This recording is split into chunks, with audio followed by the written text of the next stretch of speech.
Okay, so Darren, I'll start with you. How did your association with Lichfield City begin? Well, we started off as Beacon Park, so we was running a kids team, like most people get involved in football teams. My son was training and they needed a manager, so I was a manager of the kids team from under 6s to under 18s, so that got us involved. And then I met Liam and a guy called Mark Swaffer, and we were meeting in someone's house like a lot of clubs did, and then we had an opportunity. We then wanted to go community based and all that type of stuff, so we started the application and the name. Then we were the committee were all disbanding, and so it was Liam and Mark's idea. Says, well, we want to change the name, and the committee that had just disbanded were a little bit annoyed, to say the least, to be honest with you.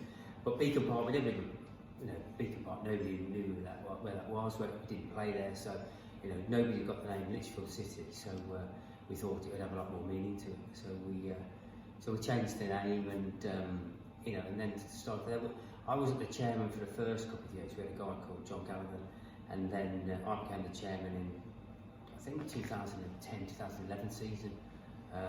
But we got we were always looking for somewhere, and then this facility went into receivership, and so me and Liam had a chat. We met with the council, and if you'd have told us 6 months after what would have been involved, or before we took it on, told us what was involved, we'd have probably ran a mile, to be honest with you, because we were here every day for 6 months just to get it into some sort of state. And we've gone through highs and lows, ups and downs, but we're still here, and probably enjoyed it more than ever, to be honest. It's we're in a really good shape, and obviously that's how I got started and got involved. And Liam, how difficult or how challenging is it to be a vice chairman of a football club? It must not be easy. I wouldn't say it's not easy. It's rewarding at the right times. It's hard work, definitely hard, time consuming, but you get your rewards. This season's probably the best season for enjoyment that we've had. We've seen a better level of football, the grounds we go to. It's where we used to have been when I was playing, and this is where we want to take the club on a whole. And it's raised the profile of the club this season has, and you look through the junior section, the academy, the under-21s, the ladies coming on board. It's all because of the progression that we're doing every year. So it's not challenging, it's rewarding more than challenging. Yeah. And when you, obviously, it's been, 11 years now, is it, that you've both been owning the club? Did you envisage this? Did you think this could be a possibility, or is this beyond your wildest dreams? No, well, years and years ago, when we went for planning permission, when we took the site on, we joined the lease with the actual field. The field was just a public park. So we combined the lease of this building with the whole site. And we were actually approached by an ex-professional to actually take it off our hands as long as we did all the donkey work. So we knew it was possible. So things that we've done around the ground, when we put floodlights in, they're always put off-centre from the original pitch because the pitch had to be moved. We knew it did get the facility we wanted. The path around it on the one side, it's on an angle because we went to grounds, didn't we? Yeah. We said, there's no way we're looking around floodlights or stands or dugouts to watch our football here. We wanted a nice facility. Everything, the entrance to the pitch was always put in the middle of where the new changing room was going to be. Yeah. So it was always planned. We've got future plans in place that are in our head, but hopefully they do happen. Everything else we've talked about and wanted to do, it happens at the right time. You can't build a Villa Park or a Wembley when you've only got 200 fans coming every week. So it happens bit by bit. And do you two think you work well as a team then? Yeah, we have. There's the other guy, Mark, he was involved for good 7 or 8 years. He was up with 3 different characters. Liam and I, we just, everything's in our heads. And then the other guy, Mark, he was our project manager. I remember the time he said, "I'll be a nightmare sitting out there because everything's in our heads." We've got, it's like Liam said, we'd go to games, not necessarily to just watch the game. We'd see what the facilities were like. We visited every single 3G pitch before we had a 3G. Worked out who we were going to go with, who'd got the best pitch, around, and their facilities, where we put a stand, where we put the floodlights, you know, the grounds. You go to some of the old grounds, and the floodlights are right close to the pitch, and you're having to do this in the stands that you sit. You have to go look round to posts and various things. And we always say we wouldn't do that, we won't do that. And we're in a fortunate position because we're the new boys on the block type of thing. So, you know, they talk about history of football in Lichfield from the 60s, but we look at it from probably 2009 when we first started. And in fact, we were the first team in Lichfield, a city, to ever have floodlights on a grass pitch. And everybody told us when we were going for planning permission, you'll never get permission for floodlights. And we did, because we're community based, we've got a lot of kids coming through, and in fact the neighbours weren't disappointed about the floodlights, they were more disappointed about the fence that we put up, because they couldn't walk their dogs on the pitch anymore. So, you know what I mean? So we've gone through a really good journey, and we look at other clubs, and you know, we look at what they've got. You know, there's a lot of old clubs that have been around for a hell of a long time that haven't developed. You know, we're trying to do both. We're trying to build a team and build a facility, and I think you have to do that. You know, if you want to progress, and we look at teams like we're looking at teams like Chasetown and Russell as our objective to try and get to them. Chasetown have had got a massive history of success, and when we first started it, we were asked where do you see yourselves? He says, we want to be in the same league as Chasetown. They practically laughed at us, you know what I mean, thinking that would never happen. But we've always thought it would happen. It'll happen at some point, and I definitely think that we'll get to step 4 and even to step 3. Whether we get past step 3 because of the restrictions on the facilities is a different matter. But if we'll play at step 3, winning some cups, developing some teams, good teams, and travelling around the country, then and having a good few cup runs, then who knows what can happen. But we're not trying to.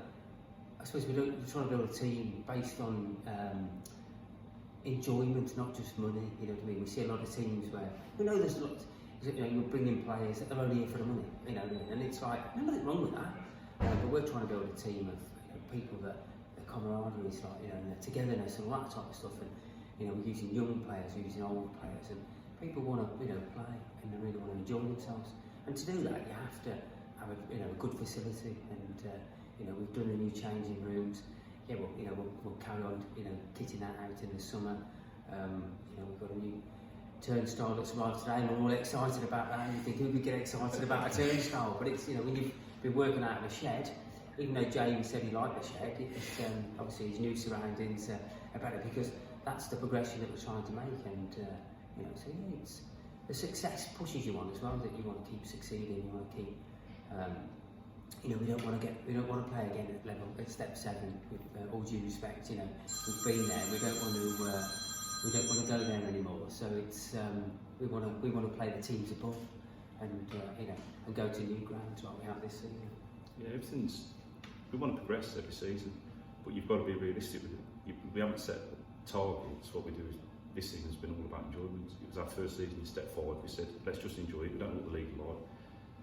And we got off to a flying start, which is even more enjoyable. So we have to be realistic, because if you set unrealistic targets, people lose enthusiasm, and if they're too high, people get disheartened if they're not going to be reached. And they can be not reached very early in this league. You're going to lose 7 or 8 games before Christmas, and you're disheartened. So it has to be realistic, and it's the same with the ground. We don't set ourselves targets, but we know they're going to happen. We know what we want to do, but they happen at the right times. And do you think there's any resentment from the other teams? Because you mentioned you're the new kids on the block. Do you ever worry about that, or? No, I don't think so. I think we've been fortunate this year because there's a lot of new teams in the league that we're in. I think, and I always think that it's. You'd like to hope that it just makes the league stronger. Next season if we're in this league, there'll be other teams coming in, and it'll probably be pretty stable. Other than the teams going up and the teams going down. So you'd like to think it's just another challenge, it's another team, it's trying to, you don't want to play in a league where you're winning 10-0 every week, because it just doesn't become enjoyable.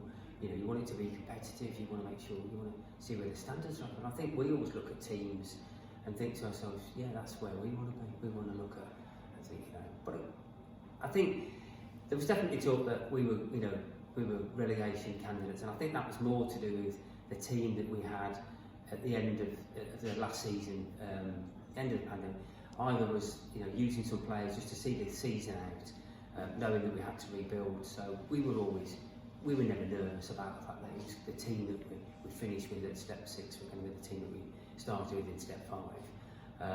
But we've used that, I think, a little bit to our advantage, where teams have thought, they're going to potentially that we're going to get beat every week, and we haven't. We've really, turned up and played some really good football, and a lot of teams have, commended us on the way that we play football, even if we've beaten them. So it's good. And how crucial has Ivor and Wayne and all the coaching staff been to the success this season? Oh, he's been absolutely fantastic. He's like a breath of fresh air for us. He sees football the same as we do, and he encourages the right atmosphere. He likes everything methodical. He's very methodical in what he does. So we have to make sure the facility's ready for him. He's here before. Well, I don't think we've been at a game before him, no matter where it was. We went to.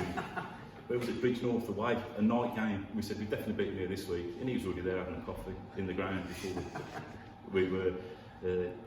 His all-round personality. He's a really, really well-liked bloke. He's really easy to get on with. He says it as it is, and I think he's very loyal to the lads. So everything about him. Him and Wayne been fantastic. Jack, the coach, Dan, the physio as well. Pete, the kitman.